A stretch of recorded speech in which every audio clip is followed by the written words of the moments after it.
ആളെക്കൊല്ലി കാട്ടാന ബേലൂർ മഖനെ പിടികൂടാനുള്ള ദൗത്യത്തിൽ പങ്കെടുക്കാൻ കർണാടക വനം വകുപ്പ് സംഘം വയനാട്ടിലെത്തി. ബേലൂർ മഖനെയോടൊപ്പം മോഴയാനയുള്ളത് ദൗത്യത്തിന് വെല്ലുവിളിയാവുകയാണ്. ആന കാട്ടിലേക്ക് നീങ്ങുന്നതും ദൗത്യം ദുഷ്കരമാക്കുന്നു. സുർജിത്ത് അയ്യപ്പത്ത് ചേരുന്നുണ്ട് വയനാട്ടിൽ നിന്ന്. സുർജിത്ത്, കർണാടക വനം വകുപ്പ് അധികൃതർ കൂടി ഈ തിരച്ചിലിന്റെ ഭാഗമാകുന്നത് വലിയ ആശ്വാസമാണ് കേരള വനംവകുപ്പിനെന്നാണ് ഞാൻ പ്രതീക്ഷിക്കുന്നത്. കാരണം ഈ ആനയെ അടുത്ത് നിരീക്ഷിച്ച സംഘമാണവർ. എന്തായാലും ഈ ഒരു മോഴയാന കൂടിയുള്ള സാഹചര്യത്തിൽ ദൗത്യം ദുഷ്കരമാണ്. നിലവിൽ ബേലൂർ മഖനെയെ ട്രാക്ക് ചെയ്യാൻ ഇവർക്ക് സാധിച്ചിട്ടുണ്ടോ എന്നാണ് ഏറ്റവും പുതിയ അപ്ഡേറ്റ്സ്.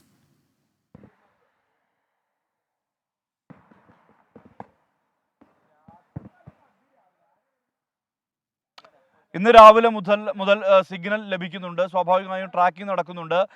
100 മീറ്റർ വരെ അടുത്തേക്ക് ആനയുടെ അടുത്തേക്ക് എത്താൻ വനംവകുപ്പ് ഉദ്യോഗസ്ഥർക്ക് കഴിയുന്നുണ്ട്. പക്ഷേ വെടിവെക്കാൻ കഴിയുന്നില്ല. അത് ഇവിടുത്തെ ഭൂമിശാസ്ത്രമാണ് ഇതിൻ്റെ പ്രശ്നം. കാരണം പൊന്തക്കാടുകൾ നിറഞ്ഞ പ്രദേശം, അതോടൊപ്പം തന്നെ ഡ്രോൺ വഴി നിരീക്ഷണം നടത്തുമ്പോൾ ഇടതൂർന്ന വനമേഖലയാണ്. സ്വാഭാവികമായും ഈ ആന നിൽക്കുന്നത് കാണാൻ കഴിയാത്ത ഒരവസ്ഥയാണ് നിലവിലുള്ളത്. അത്തരത്തിലുള്ള പ്രതിസന്ധിയിലൂടെയാണ് മുന്നോട്ട് പോകുന്നത്. പക്ഷേ അല്പസമയം മുമ്പ് കർണാടകയിൽ നിന്നുള്ള വനംവകുപ്പ് ഉദ്യോഗസ്ഥർ കൂടി സംഘത്തിൻ്റെ ഭാഗമായിട്ടുണ്ട്. ഒരു റേഞ്ച് ഓഫീസറുടെ നേതൃത്വത്തിൽ 25 അംഗ സംഘമാണ് വന്നിട്ടുള്ളത്.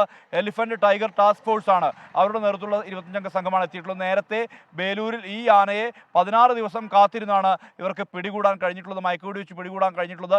ഇതിനുശേഷമാണ് റേഡിയോ കോളർ ഘടിപ്പിച്ച് ഈ വനമേഖലയിലേക്ക് വിട്ടത്. ഇതിനുശേഷമാണ് ഇത് വയനാടിൻ്റെ പ്രദേശത്ത് എത്തുകയും നാട്ടിലിറങ്ങി പടമലയിൽ ഒരു മനുഷ്യനെ കൊലപ്പെടുത്തുന്ന വിധത്തിലേക്ക് കാര്യങ്ങൾ എത്തിയത്. എന്തായാലും ഇതിനെ പിടികൂടുക എന്നുള്ള ദൗത്യത്തിലേക്ക് തന്നെയാണ് പോകുന്നത്.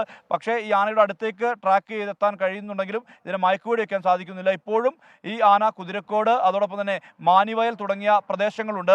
2 റോഡുകൾ കാട്ടിക്കുളത്തുനിന്ന് സമാന്തരമായി പോകുന്നുണ്ട്. ഒന്ന് പനവല്ലി വഴി തിരുനെല്ലിയിലേക്ക്, മറ്റൊന്ന് തിരുനെല്ലിയിലേക്കും മൈസൂരുവിലേക്കും കുട്ടയിലേക്കും പോകുന്ന ഞാനിപ്പോൾ നിൽക്കുന്ന ഈ പാത. ഇതിനിടയിൽ വരുന്ന വനമേഖലയോട്, തോൽപ്പെട്ടിയുടെ വനമേഖലയോട് ചേർന്ന് കിടക്കുന്ന പ്രദേശങ്ങളിലാണ് ഈ ആനയുടെ സാന്നിധ്യമുള്ളത്. ഇന്ന് 6 വാർഡുകളിൽ നിരോധനാജ്ഞ തുടരുന്ന പശ്ചാത്തലമുണ്ട്. ഒരുപക്ഷേ ജനവാസ മേഖലയിലേക്ക് ഈ ആന കടന്നു വരാനുള്ള സാധ്യതയുണ്ട് എന്നുള്ളതുകൊണ്ട് തന്നെയാണ് നിരോധനാജ്ഞ പുറപ്പെടുവിച്ചിട്ടുള്ളത്. എന്തായാലും ഇന്നത്തെ ദൗത്യം ഏതാണ്ട് ഒരു മങ്ങിയ സ്ഥിതിയുണ്ട്. സ്വാഭാവികമായും നാളെ ഈ ദൗത്യം പുനരാരംഭിക്കും. പുലർച്ചെ തന്നെ തെരച്ചിൽ തുടങ്ങും. കർണാടകയിൽ നിന്നുള്ള ഉദ്യോഗസ്ഥർ കൂടി എത്തിയതോടെ ഈ സംഘം കൂടുതൽ സജീവമായി. അവർക്ക് ഈ ആനയെ പിടികൂടി അനുഭവ സമ്പത്തുണ്ട്. അതുകൂടി പ്രയോജനപ്പെടുത്തുന്ന വിധത്തിലേക്ക് ദൗത്യം മാറുന്ന വിധത്തിലാണ് കാര്യങ്ങളുള്ളത്. പ്രവിത. ശരി, സുർജിത്ത് അയ്യപ്പത്താണ് വിവരങ്ങൾ നൽകിയത്.